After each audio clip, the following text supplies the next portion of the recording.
इंदौर में smart city project के तहत किए जा रहे विकास कार्यों की समीक्षा बुधवार को की गई।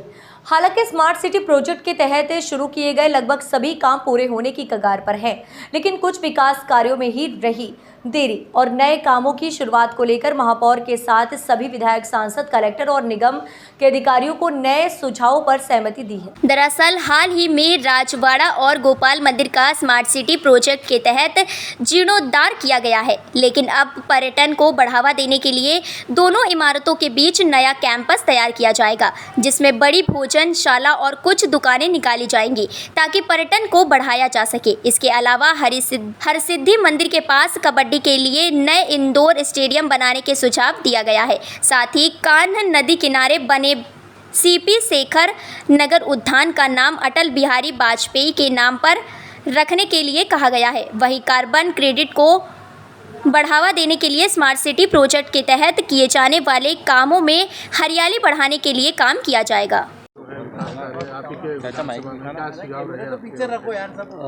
देखिए, हमारा इंदौर बहुत ही तेज़ी से आगे बढ़ रहा है। उसी कड़ी में हम लोग प्रयास कर रहे हैं कि स्मार्ट सिटी के कार्य भी जल्दी से जल्दी सारे पूर्ण हों। आज की जो बैठक का जहाँ तक सवाल है, तो एक महत्वपूर्ण जो विषय आज चर्चा में आया है कि राजवाड़ा और गोपाल मंदिर को क्लब करके एक कॉम्प्लेक्स के रूप में डेवलप किया जाए, जिसमें सांस्कृतिक गतिविधियाँ, एक सात्विक भोजनालय, फिर एक म्यूज़ियम, थोड़ी सी दुकानें, इस टाइप की चीज़ें डेवलप करें।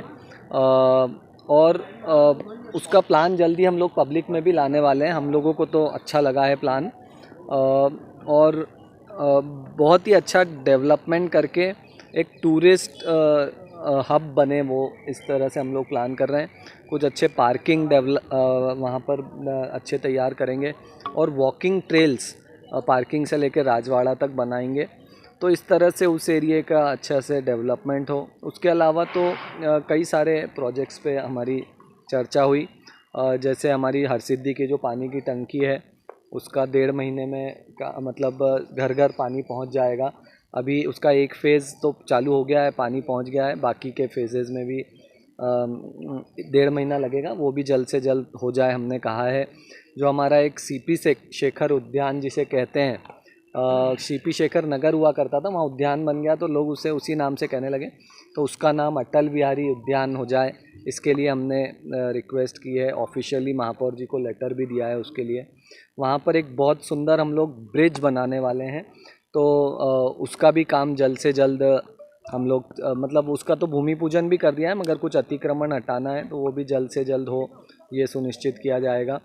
कुल मिलाकर के मराठी स्कूल जो है उसके पीछे मैंने प्रपोज़ल दिया है, एक अंतर्राष्ट्रीय स्तर का इंडोर कबड्डी स्टेडियम बने। वो अभी तक स्मार्ट सिटी में नहीं था, अभी इसी बैठक में मैंने प्रपोज़ किया है। तो इस तरह से और तेज़ी से हमारा डेवलपमेंट हो और सारे काम जल्द से जल्द अच्छे से अच्छे तरीके से संपन्न हो, ये सुनिश्चित किया जाएगा। यही हमने बैठक में चर्चा। ये राजवाड़ा और जो गोपाल मंदिर को आयोजित की गई है, क्या कुछ निर्णय हुए हैं और भविष्य में उसके क्या परिणाम देखेंगे? स्मार्ट सिटी का एक सिटी लेवल एडवाइजरी फोरम है, जो शहर में होने वाले स्मार्ट काम, शहर के डेवलपमेंट की दृष्टि से अपने सुझाव देती है और कुछ नए आइडियाज़ को इम्प्लीमेंट करने की बात करती है।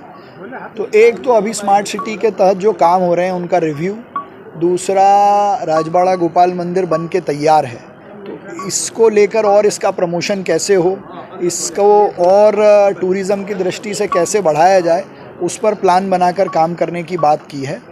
दूसरा, वहाँ राजवाड़ा के आसपास ट्रैफिक की दृष्टि से भी सुगमता से ट्रैफिक चले, इसको लेकर भी कई अच्छे सुझाव आए हैं और कई अच्छे सुझाव लेने की बात हुई है, जिस काम को हम आगे बढ़ाने वाले हैं। वैसे ही शहर में रीडेंसिफिकेशन को लेकर शहर के ऐसे कुछ स्थान पे जहाँ नए प्रोजेक्ट्स खेल मैदान की दृष्टि से विकास की दृष्टि से लिए जा सकते हैं, ऐसे स्थानों को चिन्हित करने के लिए कहा है। सोलर सिटी इंदौर बने, जो हम लगातार इस बारे में बात कर रहे हैं, उसको लेकर एक हाई लेवल कमेटी हो, लोगों के सुझाव आए, एक विजन डॉक्यूमेंट बने, उसके सुझाव हमने भी दिए हैं और एक्सपर्ट से लेने की बात की है।